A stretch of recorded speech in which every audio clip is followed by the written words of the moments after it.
Hello everybody and welcome to another episode. In today's episode I'm going to show you how to completely remove and replace the alternator from any Audi A3 out there.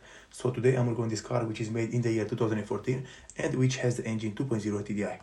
Also you have to remember that this method is working for almost any car which has the engine 2.0 TDI made after the year 2008. So right here, as you can see, the battery voltage is 12.3, 12.2 volts. So the battery is in a good condition. But if I start the car, I have on the dashboard the error code which is telling me that the alternator is not charging the battery anymore and which has to be fixed or replaced. So right here, as you can see, the car right now it's only working by the battery power because the alternator is not putting out any charge into the battery and any voltage. And as you can see, the lights from the dashboard are fluctuating, they are not going how they are supposed to be going, and on the dashboard it will appear the alternator problem in a few seconds.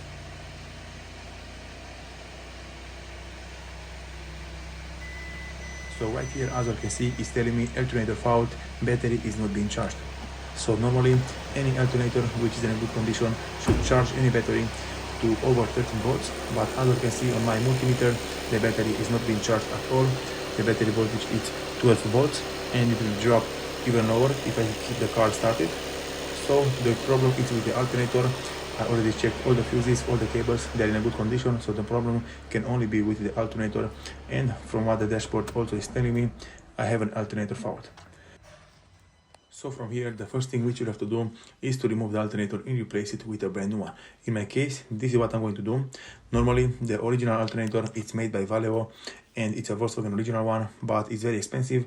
And in today's episode and on this vehicle, I'm going to put a Meaty Air one. This is the manufacturer. I'm going to show you later how the manufacturer is looking and how the alternator is looking. But it's a very good alternator. It's not so expensive. It's almost half price than the original one and it's doing the job just fine. So to replace the alternator on this kind of vehicle, doesn't matter if it's an Audi, Volkswagen, Seat Skoda, and which is made after the year 2008, and which has the engine 2.0 TDI common rail, it's a very difficult job to replace the alternator because you have no space and room to work with. The alternator is right under the high fuel pressure pump in a very tight spot, and normally to remove it and replace it, you have to lower the engine mounting support from the left side. You have to secure the engine with the jack stand from underneath and support the weight of it. And you'll have to remove the AC compressor from the engine and put it aside, and also you'll have to remove the serpentine belt and the tensioner from the serpentine belt. So with all of these things being said, the first thing which you have to do if you want to remove the alternator from this kind of vehicle or from any other vehicle out there is to disconnect the negative cable from the battery first. You'll have to remove the negative cable and you'll have to put it away from the battery.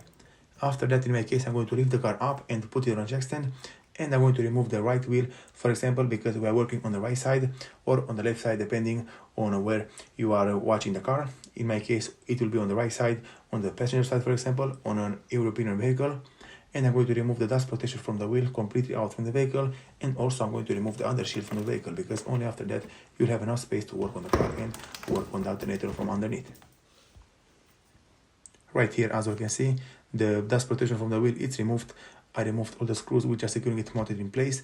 Also, the undershield from the vehicle, it's also removed. And from here, the only thing which you have to do is to remove the serpentine belt from the vehicle.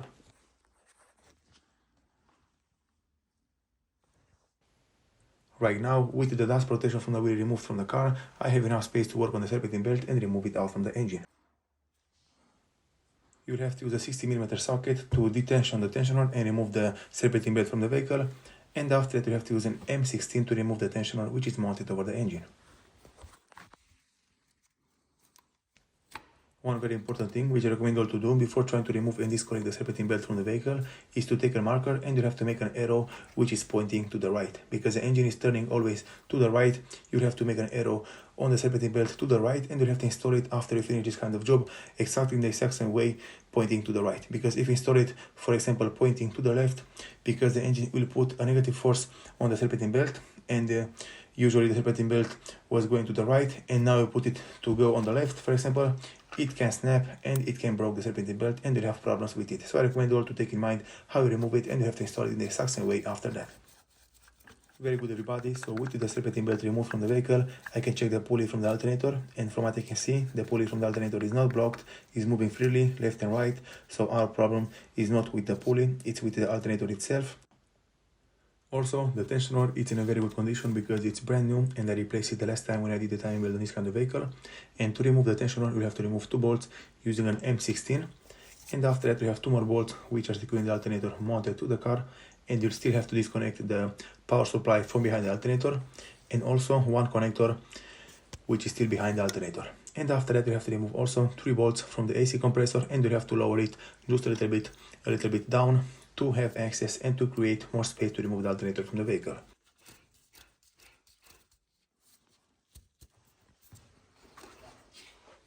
Right down here are the 3 bolts which are securing the AC compressor attached to the vehicle. The first one is right here, the second one is right here at the top, and the third one is right here at the back in the middle. And also don't forget to disconnect the connector from the back of the AC compressor, because you don't want to put any force on it or break it while you are trying to lower the AC compressor from the vehicle.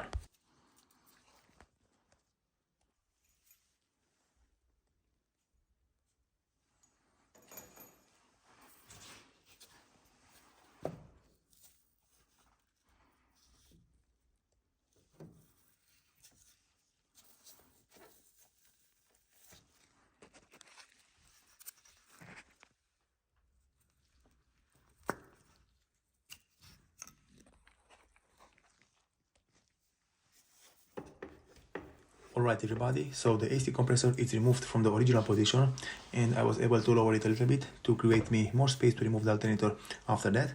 And from here I'm going to remove the tensioner, and in the rest I'm going to remove the alternator.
Right here are the 2 bolts which are securing the alternator attached to the engine, and after remove it you'll have to use a very big screwdriver or a metal bar, and you'll have to put it behind the alternator, and you'll have to force it out into the exterior to remove it from the metal bracket. After that you'll have to rotate it with the back in the front, and you'll have to disconnect the connector from behind it, and also the power supply from behind the alternator. Okay everybody, so as you can see, the alternator is out from the mounting bracket. It's free to be removed, but I still have to disconnect the connectors from the back of it. So as you can see, if you're able to rotate it just a little bit with the back in the front, you'll be very good to go, and you'll have a lot of space to remove them. But it can also be done from behind and from underneath the car where the AC compressor is installed. And right here in this position, I managed to disconnect the connector from behind it, and also the power supply from the back of the alternator, and you have to remove this nut with a 30mm key.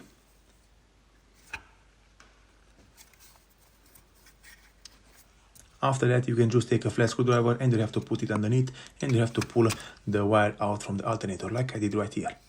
From here I only have to disconnect this little bolt from right here with an 8mm socket, and you'll have to pull the alternator out from the vehicle, but only after you lower the engine just a little bit to create more space to do it. And you can also try to disconnect the connectors from behind the alternator from this position from the back of the AC compressor, because also right here it's enough space to do it.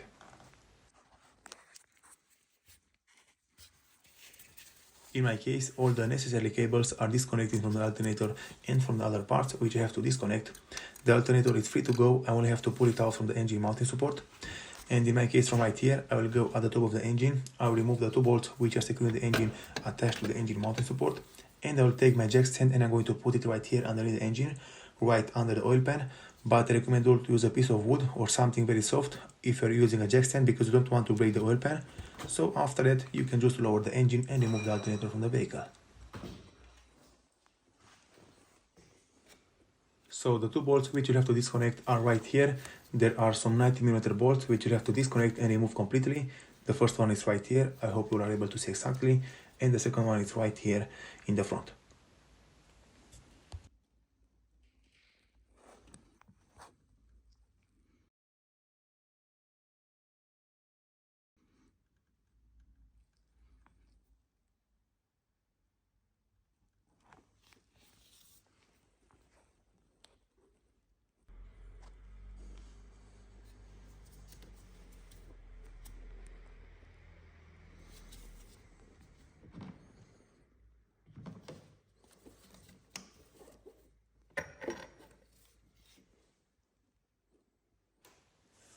bolts which are securing the engine attached to the engine mounting support are out from the vehicle. I recommend all to support the weight of it with a jack stand, and you have also to lift it a little bit up before trying to remove them, because you don't want to put force over them and destroy the threads. Right now I will lower the engine just a little bit and I'm going to remove the alternator from the car. Alright everybody, so as you can see, the alternator is out from the vehicle. You'll have to squeeze it a little bit left and right, up and down, and eventually it will come out from its place. From here I will have to compare it with the new one, and I'm going to install the new one in its place. And from what I can see right here, this is the original alternator made by Volkswagen, and also with the VW logo on it.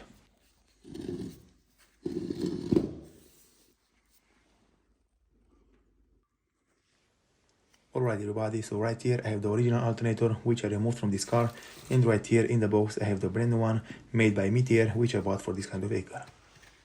And from here the next thing which you have to do is to compare the old part with the new one, and vice versa, just to make sure that everything is working the same, just to make sure that all the parts are exactly the same and it will fit your vehicle. In my case everything is exactly the same, everything is looking like it should. And from here I will go back on the vehicle and I'm going to install it back in the reverse order like I showed you in this video.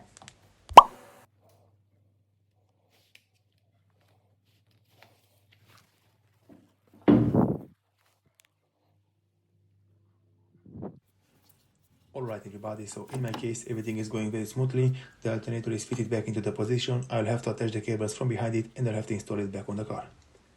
And right here, as you can see, everything is installed back on the engine. The tensioner, the alternator, the serpentine belt, everything is fitted perfectly over the engine.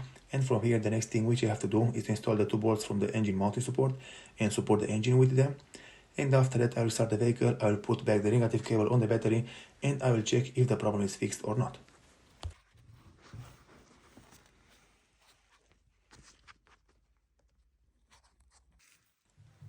Okay everybody, right now I'm going to put back the negative cable over the negative side of the battery, and I'm going to start the vehicle and see if the alternator is charging the battery or not.